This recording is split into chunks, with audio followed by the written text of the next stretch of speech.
Magandang umaga, ngayon po ay araw ng Sabado, July 20, 2024 at narito po muli ang update sa lagay ng ating panahon.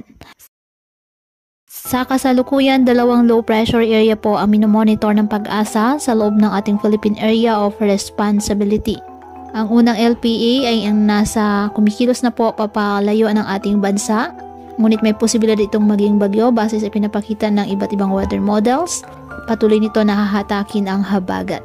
Ang ikalawang low pressure area nasa silangan naman po ng Eastern Visayas at base sa datos ng Japan Meteorological Agency, isa na itong ganap na tropical depression o bagyo.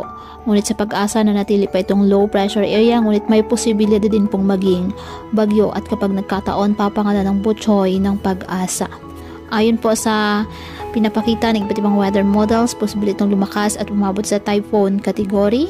Hindi naman ito inaasahang tatama sa ating bansa, ngunit magiging malakas ang hatak nito sa habagat o southwest monsoon na magpapaulan sa kanlurang bahagi ng bansa, kabilang po ang Zamboanga Peninsula, Mimaropa, Western Visayas at Luzon, kabilang ang Metro Manila.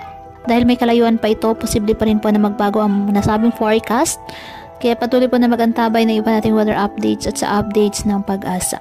Ngayong araw ang Metro Manila, Central Luzon, Calabarzon, Mimaropa, Western Visayas, Negros Island, Region, Zamboanga Peninsula, BRMM, Sultan Kudarat, South Cotabato at Sarangani.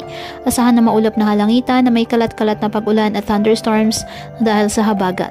Ang nalabing bahagi ng Visayas at Mindanao, apektado din po ng southwest monsoon, kaya asahan din po ang bahagyang maulap hanggang sa maulap na halangitan with isolated rain showers or thunderstorms. Ang nalalabing bahagi ng Luzon, apektado ng mga localized thunderstorms.